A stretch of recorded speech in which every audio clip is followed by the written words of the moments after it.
Hi again, everybody. It's Kevin Canessa coming to you from the newsroom of The Observer and TheObserver.com. And today I am with one of my favorite people in the world, a longtime friend of mine. It's Lieutenant Stephen L. Rogers. He was a retired commissioner in the township of Nutley, where he served for 8 years and self-imposed term limits and left after that. He is a proud current member of the United States Navy and has done some incredible work over the years with the United States Navy. And he's joining us today to talk about bail reform, juvenile justice, and what happened in Pennsylvania last week with President Trump. Steve, it's such a pleasure to be with you here today. Thank you for taking the time. Certainly an honor to be with you. Thank you, Kevin. Thank you. We have planned to talk about three topics that are in the news almost every day, but the first one we'll kind of go in order is bail reform.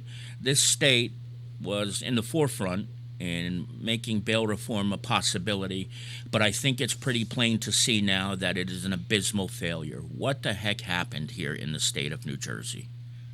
Well, I remember years ago, I believe it could have been during the election of Christine Todd Whitman. At least the Republicans had this slogan, New Jersey and you perfect together. Well, that's the slogan of criminals today when it comes to committing criminal acts in the state of New Jersey. And it has become a perfect atmosphere in the state of New Jersey for criminals to come and commit crimes. And here's the reason why. Part of the whole bail reform package comes the rules and regulations, so-called guidelines that the Attorney General's office is bringing down to local police departments. When I was a police officer, Kevin, we had the ability to truly be proactive. You see someone walking down the street. Let me give you an example. And these are true examples, by the way. Yeah. Here it is over 100 degrees. You see someone walking down the street 2 o'clock in the afternoon with a heavy, heavy winter coat on and a mask and a pillowcase, pretty, blown up, if you will, over their shoulder. Yeah. Well, in the old days, police officers could stop that person and ask them what they're doing in the area. Well, today you can't do that. Police officers are not allowed to stop, to question, or to frisk. The old days you could do that, and I must tell you, you would find out that that individual that I just described to you committed a burglary. Right. Well, these days, you got to let the person go because you're not allowed to question them, although your experience on the street and your instinct on the street as a police officer tells you there's something out of place here. Well, you find out maybe 4 o'clock in the afternoon when the people come home from work that their home was burglarized. So there we go. One example of what this whole criminal justice reform is all about. Secondly, to hit bail reform directly. I've spoken to police officers around the country, a lot in New Jersey, that tell me that they're very, very reluctant, not that they're going to do their job, they're going to do it, but they're very reluctant to arrest criminals that committed nonviolent acts, because for the most part, and even for some violent acts, by the way, when they put them in a police car, think about this, before they get these criminals to headquarters, already the bail has been reduced to zero. You got to let them go. So this is the problem we're facing. What has happened? Well, I'll tell you, I warned years ago that once politicians get their hands into the day-to-day operations of police officers, we're going to see an increase in crime, a reduction in police recruitment, and worst of all, we're going to see a lot of criminals put out on the streets. Politics, Kevin, it's always about politics. It's always about politics. In our hometown here of Kearney, a police officer a few weeks ago arrested a man who then kicked him in his groin, and they arrested him. And then when they released him without bail, he was outside the police headquarters. And the same police officer was out there, and he kicked him again. And the officers decided, we're not going to take him this time, because if we do, we're just going to go through the whole process of booking, and he's going to get sprung for a second time within the next hour or so. How frustrating is that for a grown individual who has been so beautifully trained, who has all the reason in the world to arrest a person, that says, then turns around and has to say, I can't do a damn thing about this. How did we get to this place, even without politics? The Attorney General says he's done nothing wrong. Isn't he wrong? Listen, you got to remember, and the people of New Jersey have to remember, these attorney generals are lawyers. They're handpicked. They're political appointees, for goodness Right. sakes. Once the governor that appointed them is out of office, they go back into some law office. Right. Look, I've always believed that when you take a position as attorney general, or even those of individuals who are in the New Jersey legislature, if they're going to make laws that are going to govern the ability of police officers to do their job, Kevin, you know what part of their training should be? I'm talking about the politicians. Right. Get in a police car. Work for 1 week in the city of Newark, in Kearney, in Nutley, in Belleville. Work for 1 week with those cops who have to put their lives on the line. And let's see then if you're in favor of things like bail reform. And by the way, correct me if I'm wrong on this, but I believe I read in your paper, and by the way, you know the Observer, the paper, I'm sure you know it, you're the guy in charge of it. Well, you're one of the last, the last printed real news. I mean, I thank God every day that there are papers like yours, and especially yours, because I'll tell you what, you guys, you tell the truth, you're direct, you put what I believe is great civil discussion, whether you're on the left or the right, you've got both opinions, and instead of the news, as we see on the media today, deciding what people should believe, all right, and people should understand, you leave it to the people, you leave it to your readers. So I just had to mention the Thank you. importance of what you're doing. But getting back to this incident, I believe it was in Kearney, correct me if I'm wrong. Yes. I read where a police car was rammed, Yes. and the perpetrators took off and the cops couldn't chase after the individual. That's right. Now, let me address that a minute. I believe in reasonable guidelines, yes, indeed, when it comes to pursuits, because a lot of innocent people could be killed during a pursuit. But when you ram a police car, that is an aggravated assault with a deadly weapon. And those individuals should have been pursued. Now, the officers made a decision not to pursue, which is fine, and I don't blame them. Because if the officers pursued, we would be talking about how the Attorney General would be prosecuting the officers and not the bad guy. So, Kevin, common sense to me would say, are you going to put your life on the line, your pension on the line, your family on the line, when you may be getting prosecuted by the very people who are supposed to prosecute the criminals? So shame on those attorney generals and those politicians. Here we go back to what we said earlier, right? It's the politicians. And let me say this, not just the Democrats, not just the Republicans, but both of them. They need to come together and to realize that unless they do something quickly about crime in our neighborhood, it's going to go to their neighborhood. And you'll see things get done real quickly. A lot quicker, exactly. If you're just joining us, Lieutenant Stephen Rogers, United States Navy, retired, and also from the Nutley Commissioners. Steve, what is the next step here, though? I mean, is it going to take a change in administration at the State House? Is it going to take a change in who the Attorney General is? Where do we go from here in terms of bail reform? Well, there are a couple of next steps that could be very, very effective, Kevin. Number one, every single mayor, city council, and board of commissioners like we have in Nutley, okay? Every single one of those local elected officials, I believe their hearts are in the right direction. I believe they want to see the community safe. So I don't blame them one bit for what's going on. They live in our communities, they work in our communities, so their hands are tied to a great degree because these edicts are coming down from Trenton. But here's what they could do. And it's going to take courage. It's going to take guts for them to do it. Maybe they didn't think of this, but I hope that some of them are listening, and at least some of them will take this measure. They ought to introduce resolutions in each of their communities that will be directed at the New Jersey legislature and prosecutors across this state. Resolutions pretty much saying that we no longer have confidence in your ability to protect and to serve the people. That's all they got to do. Imagine that, every community in this state doing that. And how about a press conference of all these leaders doing the same thing? We have lost confidence in your ability to protect our communities. And that would be enough, I think, to really move some of these state house politicians for this reason. They're concerned about votes, not the local guys at this point, the state legislature. Each one of those commissioners, city councilmen and mayors, they got a huge following, a huge following. So that would very well shake the foundation of those in Trenton. But I go back to what's happening in Trenton. You know, these people argue with each other over nonsense in the legislature. We got people being raped to some degree, assaulted, cops being assaulted, on and on and on. And all we hear from both the Democrats and the Republicans is Don't worry.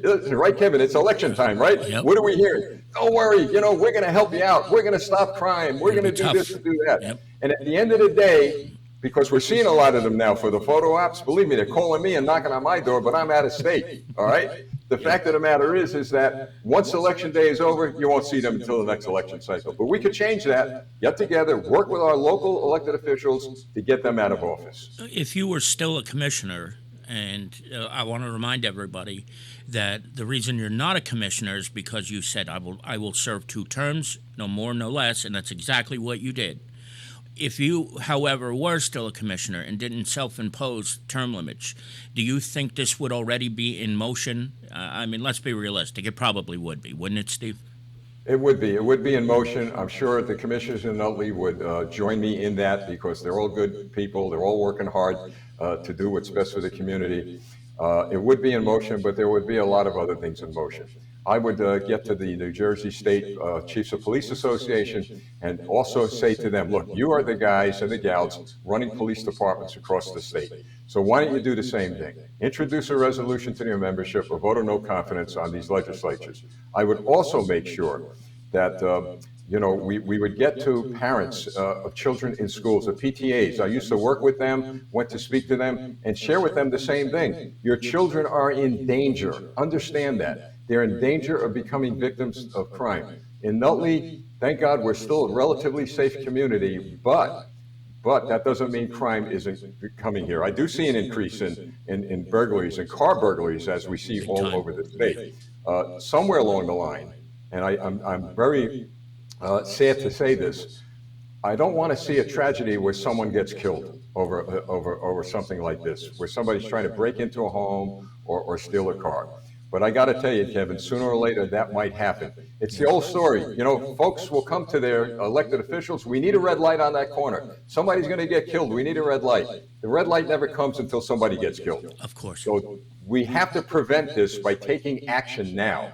And that action is, as you say, our elected officials getting together. I would have put this into motion. And also one other thing I would put into motion that probably is not very popular, term limits. We need term limits for every elected official on every level of government. Because after 8 years, I completed exactly what I wanted to do. Why stay, Kevin? Pass the torch. Let some younger guy, all right, pick up the torch and move on with his ideas or her ideas. So that's what I would do. And look at Nutley now, where the mayor is 39 years old and John Kelly III. I mean, you've got proof right there that that's exactly what would happen, and he's doing a phenomenal job so far, isn't he? Kevin, he took my department, the Department of Public Affairs and Military and Veterans Affairs Bureau, and he's running with it, doing a great job. I'm proud of him, and he represents the next generation. You're probably too young to remember. I'm probably aging myself now.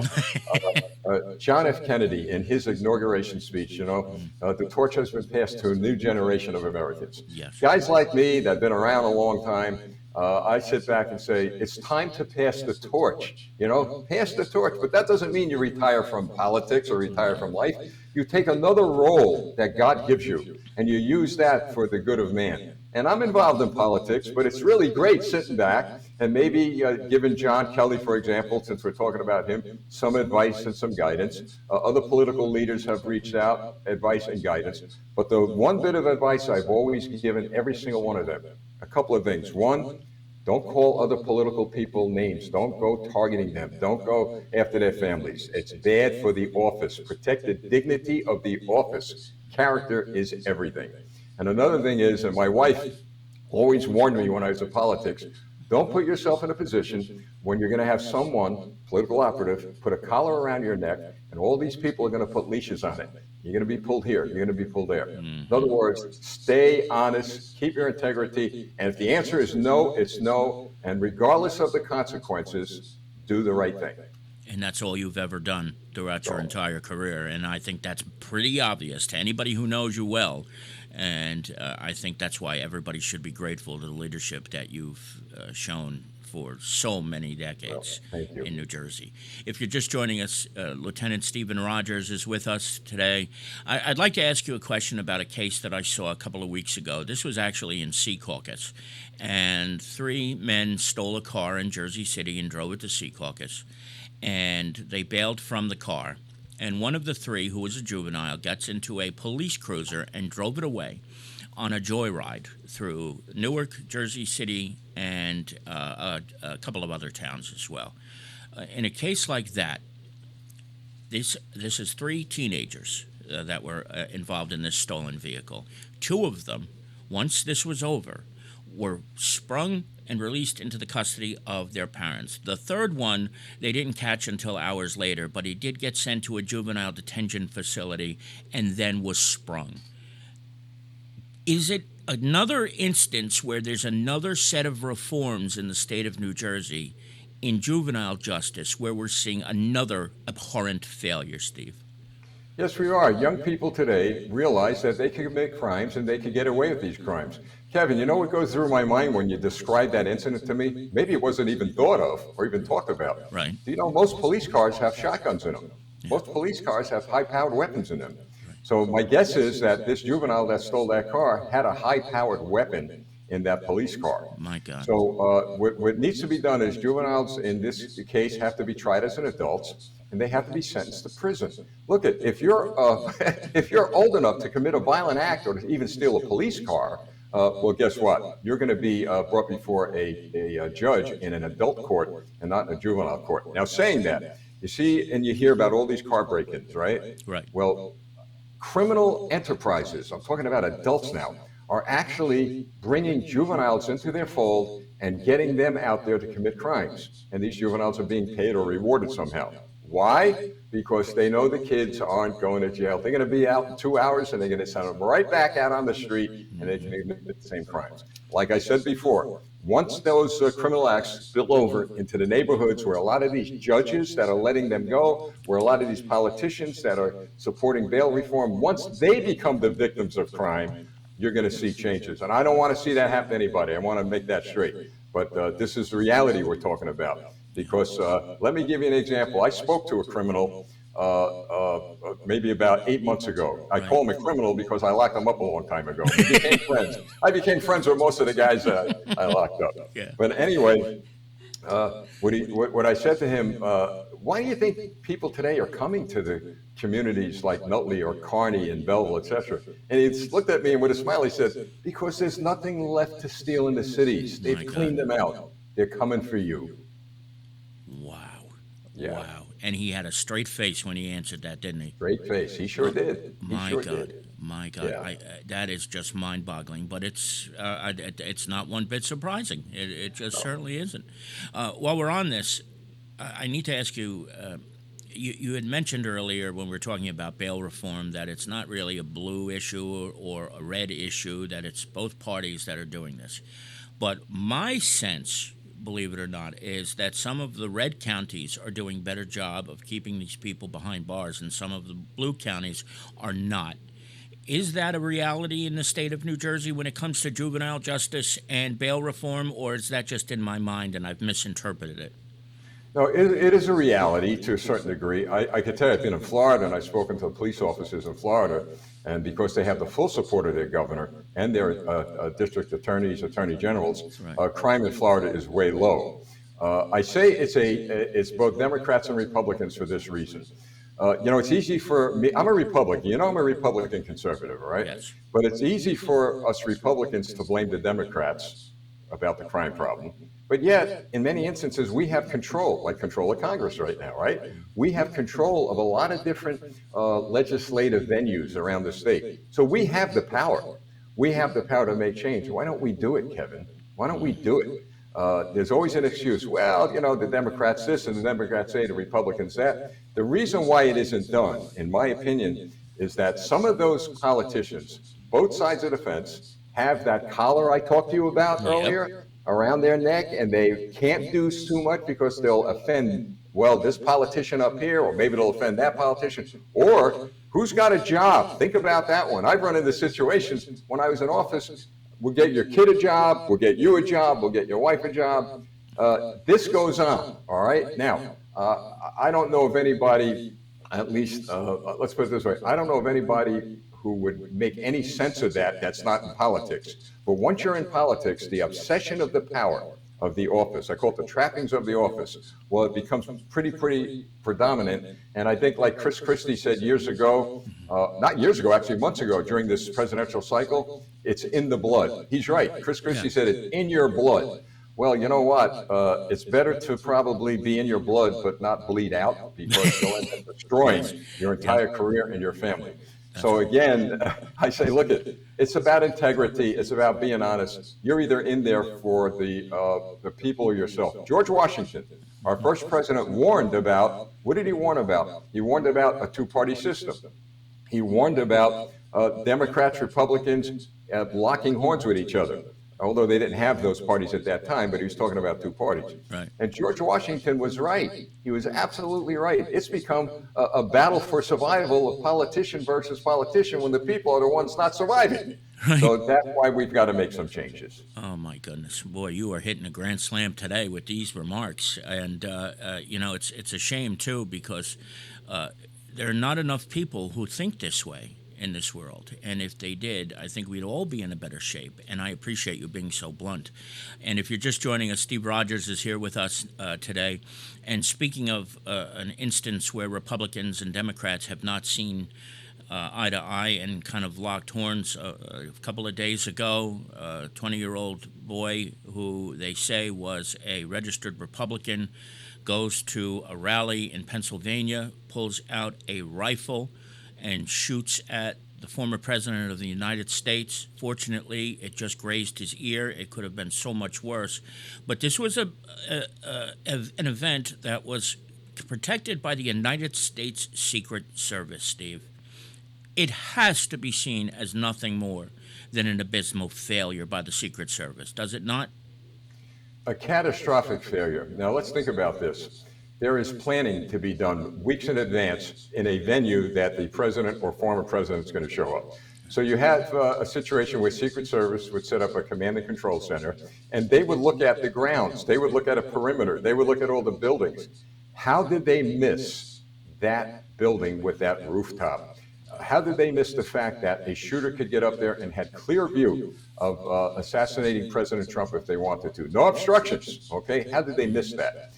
It goes back to, well, probably training. I really believe training has a lot to do with this. And I'll talk about that in a minute. So there was a failure in planning. Then there was a failure in execution after the incident happened. When you look at the Secret Service agents, all right, the female in particular. Now, I don't want anybody to say Lieutenant Rogers is sexist. It has nothing to do with her sex, okay? It has everything to do with training, because if that was a male, I would absolutely say the same thing I'm going to say to you. She had her weapon in her right hand. Now, maybe a lot of the people didn't see that, but those of us who are trained officers saw that. Her weapon was in her right hand. She was trying to put it in a holster. She couldn't find her holster. Now, you need two hands to help secure the president of the United States, former president. You need two hands to get on top of him, cover him. But she has her weapon in her right hand, and you see her struggling, trying to find her holster. That's number one. Number two, she was short. She looked out of shape. She looked like she was confused, which leads me to one more question, and that would be, why did that happen? Training. There's so much to do with the DEI training, all right? Diversity, equity, inclusion. You know what that means, Kevin? That means no matter what qualifications you should have, we're going to put that aside, and we're going to base our hiring on race, on gender, on whatever. And that is wrong. And I think what we've seen here, and believe me, there are a lot of females in law enforcement. Boy, I'll tell you, I wouldn't want to run into them if I did something wrong, because they're tough and they're good. Right. But in this case, this particular female was highlighted because of the training or lack of training that police officers across the country, from local government to Secret Service, are now having. So the emphasis should be on, well, protect the president. And one more thing, Kevin, think about this one. When did you ever see, whether it be a Kennedy or a Reagan more recently, the Secret Service allowed the victim, in this case, former President Trump, to put his head out from undercover and do this, all right? Obscene, yes. If there was a second shooter, there's your target. So the Secret Service miserably failed on protecting former President Donald Trump. And now there's going to be an investigation. And as you know, I was on network news for the past 48 hours. and sometimes I think I'm going to get myself into trouble over the things I say. But I've got to tell you, we got on the subject of the investigation coming. I do not want to see Congress. I don't want to see the Secret Service. I don't want to see any federal government agency do the investigation. You know who I want to see do the investigation? 12 New York City police detectives. That's who I want to see do the investigation. And I'll bet you within 48 and 72 hours, they'll know exactly the who, what, when, where, and why this happened. In other words, why have the politicians attempt to clean up their own mess? Have the regular troops out on the street, our cops, do the job. That is the truth. And I worry that may not happen. Do you think it's possible that there could be, when the investigation finally does get underway, that we could see it as former detectives or current detectives? Or is it going to be another one of these, let's form another stupid subcommittee that has no power and will make no recommendations and make no changes? What do you think will ultimately happen there? Well, I agree with you at that point. They're going to have they're going to have committees investigating the subcommittees. Yeah, right. This is what happens, the land of committees, Congress. Look, the fact of the matter is that the director of the Secret Service should resign or have been fired. I mean, this individual really is incapable and unable to do their job. What we're going to have to see is a complete change in administration. Look at when we had all these issues with the FBI. You know, I worked with them at the Joint Intelligence Task Force. Greatest law enforcement agency in the country has been politicized. You got to clean out not the troops. We got great agents on the streets in all levels of law enforcement.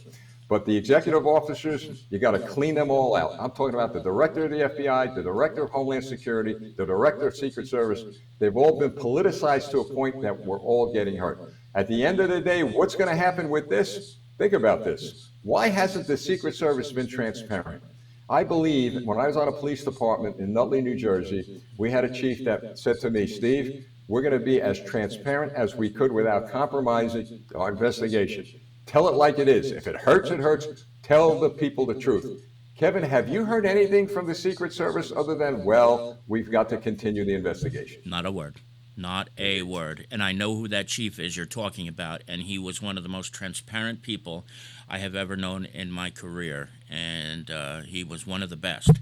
And there has been not a peep about any of these executives. Why, I just don't understand how there hasn't been. Why aren't people calling for this to happen? You were on the news on TV the last couple of days. Were any of the journalists there calling for this to happen? For people to resign or for any sort of different type of investigation while you were there? Some of them have, but here's the issue with that. The journalists were trying to, I guess, try to understand what you're trying to understand. The journalists could say, well, they should resign, but the journalists don't have much power other than to give their opinion. Right. But if a congressman or a senator says that, well, there's a big difference. And we have some of them now saying it, but my point is, think about this one. We've had the Department of Homeland Security, Mayorkas is his name, correct? Right. He was found in contempt of Congress. Why wasn't he prosecuted? What goes on here? But yet you have others found in contempt of Congress. I think David Navarro was one of them. Went to jail. Yeah. So it boils down to politics, and I've got to tell you, I believe maybe far too many politicians, they're scared to death. They're afraid of their political careers. Why not, for example, support term limits? Come on, why? Well, at the end of 8 years, they don't want to go, right? Yep. Why not support a criminal reform package that'll truly protect the people? Well, I can't because there's a senator I'm friends with. This person will get mad. This goes on, folks. This goes on. You know who should get mad? The people. Right. And then make it clear that you're going to set the policies. We the people, not we the politicians. Amen. Steve, we have touched on three, I think, of the most important topics of our time right now. And I am so grateful that you gave us this time. You made some great comments about our newspaper at the beginning of this broadcast, but I think it's fair to say I've known you for about 20 years now, and you were, when you were the public information officer for the Nutley Police Department, the most transparent PIO that I've ever known. You were always so great to us. bringing me in the limo to Fox News when you were appearing there and all different places. So this works both ways. You have been so good to us over the years. And on a personal note, and you mentioned it yourself, even though we're on different ends of the political spectrum, a Democrat and a Republican can sit down and have a very, very productive conversation and get things done.